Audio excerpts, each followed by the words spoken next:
Hello, Just Too Good here, and the LEGO Pac-Man Arcade Machine set has been officially revealed by LEGO. This is our first LEGO Pac-Man set ever, and it has 2,651 pieces, and retails for $270 with one minifigure, unfortunately not Pac-Man, though you get 3 iconic Pac-Man brick-built figures. And the set itself releases June 1st for VIPs and the 4th of June for everybody else. The arcade itself is 12.5 inches high, 10 inches wide, and 7 inches deep. So last year we got the Atari set as a direct-to-consumer console set, and then in 2020 we had the NES set. Summer 2023 brings us the Pac-Man Arcade. And this set does have a function to play the game. Maybe not as smooth as Mario's, where there's a crank just like the Mario one from the NES set that's found on the side of the television. And this will move Pac-Man and the ghosts, but it seems like you can't collect the power pellets itself. You could just kind of move Pac-Man along this range of empty maze space. I'm quite surprised the function isn't to the actual joystick itself moving the characters, and rather it just seems like an automated function with the crank like the NES. And as much as I like the NES build, oh my gosh, that was a pain in the butt to actually build that frame to get that function working. It looks like this Pac-Man Arcade will be just as much a pain to build. And at the back of the arcade, there's a hidden slot where you could pull out a small Pac-Man Arcade design, which is awesome for minifigure lovers like myself. And I know a lot of people love that miniature arcade build for their city. I do wish those were prints and not stickers. We'll get a little bit into stickers later.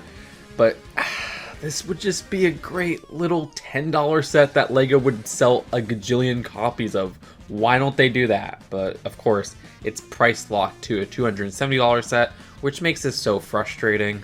There is this minifigure of a woman playing Pac-Man, and I love that exclusive torso with Pinky at the front. It actually makes me kind of sad that we only get Clyde and Blinky as brick builds for this topper of the arcade cabinet, but I get that they couldn't actually fit all of them to fit on the top of the arcade brick built like this. There's a little feature to spin them to make them appear as when Pac-Man gets a power pellet.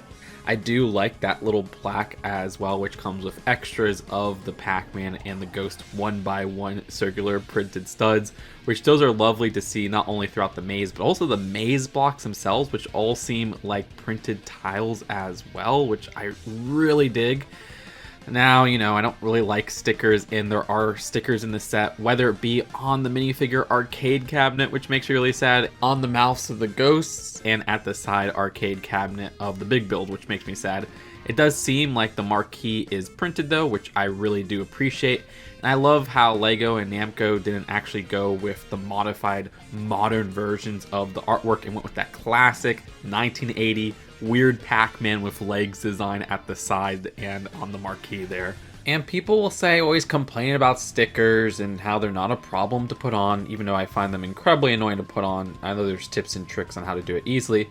But yeah, there's also discoloration of stickers, which you could see LEGO isn't even hiding with this 360-degree rotation video. Many stickers also get damaged by any amount of sunlight. And not only are stickers noticeable when they have some different colors from the piece they're on, but also with the outline that appears on them. I really like this set, but I'm wondering, is it my love for the Pac-Man Arcade series, which we'll get to that in a little bit. I'm wondering if viewers like you will find this worth it for $270. But I think the question of, is $270 worth it, is kind of answered when you look at something like the arcade 1-up version of a Pac-Man arcade machine that kind of looks like this one. This tabletop version will retail for $150 new. That's a full working, with the display and everything, Pac-Man arcade, while this is a LEGO version trying to imitate something exactly like this for $120 more in the United States, which, yeah, that's rough. And that countercade is 18.5 inches high, while the LEGO version is 12.5 inches high. So the LEGO version is pretty smaller. And as for 1-Up's Deluxe Pac-Man Arcade, which is not the exact same size as the original, but 61 inches in height, that's $500 for basically a full Pac-Man Arcade. Again, 12.5 inches, not really the playable game from LEGO. And I do think the play feature of the NES is more impressive with the actual background moving as well. This one is cool where you could move the ghosts in Pac-Man, but it's just across the maze that's already fixed.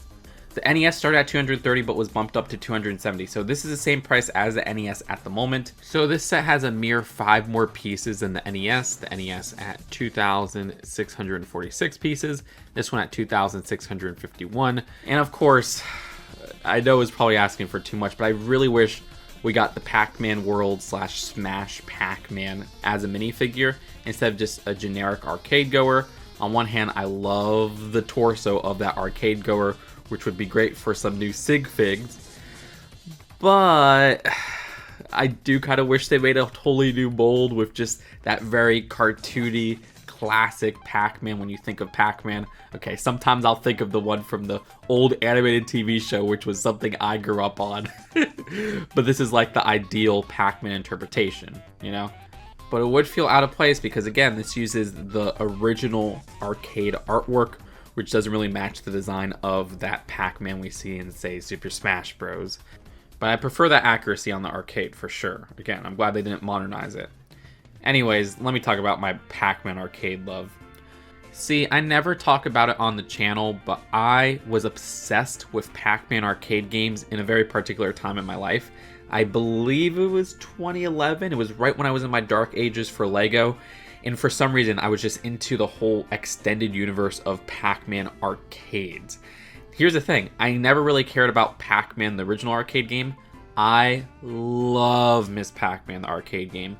The United States versions of Miss Pac-Man usually have this hyper-speed version where it just moves at a faster pace and a much more fun pace for me than the original Pac-Man personally.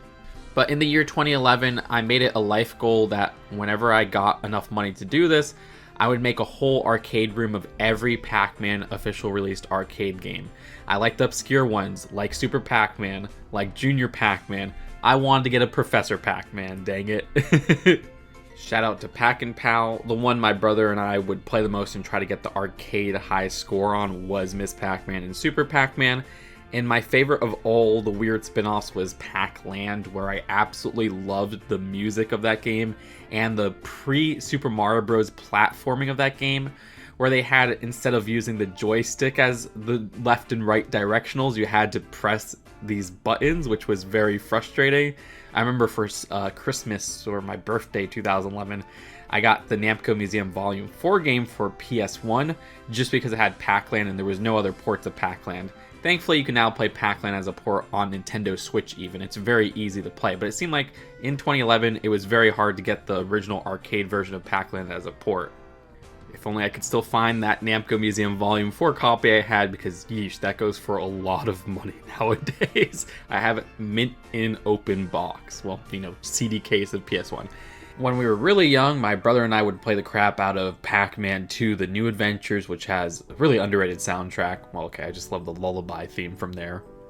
Oh, and one thing I forgot to mention is that there is a light brick for the coin slot, which I love the build for that. I mean, it is probably something that bumped up the price. Okay. One more thing I forgot to mention is that the high score changes as well with this crank feature, which are stickered pieces. So overall, I really like this set as just a biased thing because I love the history of Pac-Man arcades and all of that, and it's been my dream to just have a room of Pac-Man arcades. But I totally understand if this isn't well received by the LEGO fan community, because that $270 price is really steep for what you get here, compared to something like the 1UP Arcade's offering of a full working Pac-Man arcade. The play features of this set don't even match up with the Super Mario NES kind of play feature that they had going on there. And I do think the amount of stickers of this set is especially frustrating, where this is a premium set, but it doesn't feel like it's premium in the detailing. And it's so annoying when they have such a great small build on the side that doesn't really have to be included in the set, and it's locked to a $270 price. That could have just been its own set, in my opinion, that would have sold like hotcakes.